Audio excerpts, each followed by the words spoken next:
Welcome to NHL Wraparound Quick Takes. This is spring cleaning. The Pittsburgh Penguins were a surprise second-place finisher in the Metropolitan Division in 25-26 before losing in the opening round to the Philadelphia Flyers. Neil, coming into this season, the expectation for the Penguins was low, to say the least. They had a rookie head coach, Dan Muse. There was question about whether Sidney Crosby would even be with the team at the trade deadline. Defenseman Erik Karlsson was all but certain to be dealt after a disastrous 24-25. And their acquisitions were apparently a bunch of spare parts that they picked up during the offseason. But when we ended the summer cooler segment, we said, let's give Dan Muse a chance and see what happens. It sounds like a John Lennon song, doesn't it? Like, give Muse a chance. Give Peace a chance, yes. Yes, that's right. He really came through. Dan Muse did something to that team, and boy, they exceeded expectations by leaps and bounds. They weren't an easy team to beat this season. They were a harder team to beat. And the one guy that it blew my mind was how he got through to Erik Karlsson. And Erik Karlsson was a responsible player and a good player all season. On both sides of the puck, which was probably even more surprising. But remember during our Washington Capitals summer coolers how we said, we really nailed this one. Yeah. Well, you know how we talk about chicken on our Stanley Cup predictions? On this one, a lot of crow is being served up here because this one was a total whiff by us. We were not alone in underestimating the Penguins, and Muse, who is now an Adams Award finalist. From opening night, this team bought into whatever Dan Muse was saying and played well. Were they streaking at times? Yes. But they were also more consistent than a lot of the bubble teams around them, and that's why they were able to finish second. And when you look at their offense this year and some of the numbers that made this work for them, their goals scored went up by 50 from 243 to 293. Goal differential improved by 75 from minus 50 to plus 25. They had 12 players with double digits in goals, 5 of them with 20 goals. Anthony Mantha, who had a couple of injury-plagued seasons, comes in, 1-year deal, scores a career high in goals. Igor Chinnikov, great acquisition from the Columbus Blue Jackets, finished with 21. Wasn't great in the playoffs, but still strong regular season, something to build on. Justin Brazeau, career high 17 goals. Connor Dewar, career high 14 goals. Tommy Novak scored 16, 2 shy of his career high. And Noah Lachari, a career best, plus 14. And you talked about that Erik Karlsson resurgence. He goes from 53 points at a minus 24 to 66 points and a plus 8.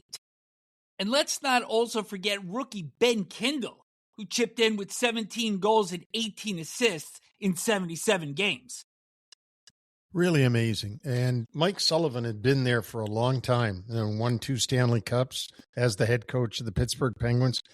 He left after the 24-25 season. Dan Muse was an assistant coach with the Rangers, and he was hired by Kyle Dubas as the coach of Pittsburgh, and Mike Sullivan went on to the Rangers bench. Dan Muse did it all right. No matter what he did, he blew away what the expectations were for the Penguins, which, by the way, were not to make the playoffs. And really, they had a fun year for their fans. And also their defense improved. Goals against average dropped from 3.46 last year to 3.09. And that acquisition of Stu Skinner from the Edmonton Oilers for Tristan Jarry. But they got Brett Kulak in that deal also. And, of course, Kulak was later traded to Colorado in exchange for Sam Girard. And Artur Silov's very dependable in net. And so you put all this together, and now, 6.5 months later, it's not hard to see why this team improved so much. Exactly. When you break it down now and you look back, you can understand it. The acquisition of Skinner was just a highway robbery from the Edmonton Oilers. They win on both sides. They get a better contract because Jari had that long contract that actually Dubas had signed him to.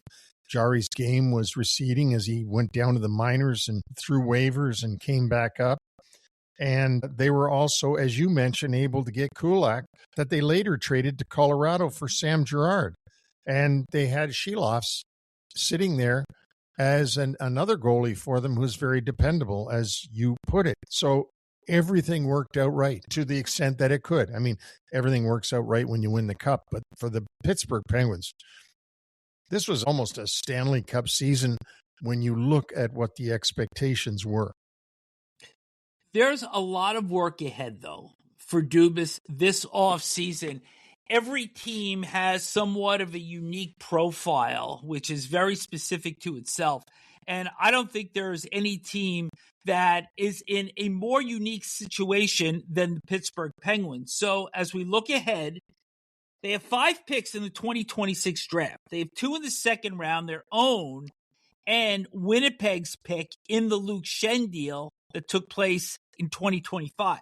They have no picks in the 4th round, and that was part of a trade with Nashville in acquiring Schenn a day earlier around the trade deadline. They have none in the 5th round. That pick went to St. Louis. None in the 7th round. That pick went to Colorado.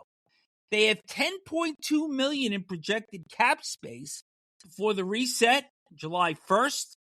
Their UFAs, Genny Malkin, Kevin Hayes, Anthony Mantha, Nola Chari, and Connor Dewar.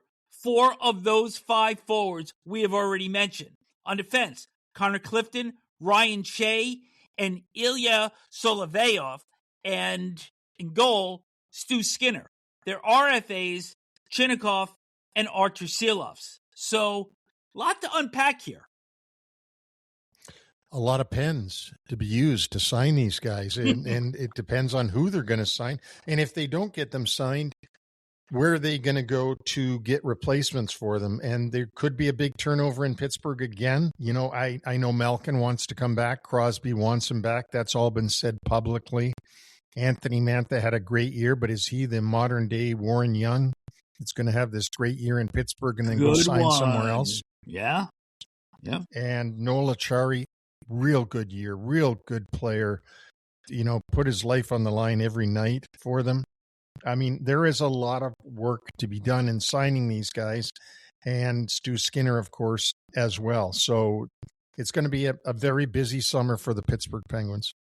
But here's the uniqueness of the situation with this team, because they are continuing to build around a core that is either at or approaching 40 years old. So, again, we don't know what the future is going to hold for Malkin as a UFA, and he turns 40 on July 31st.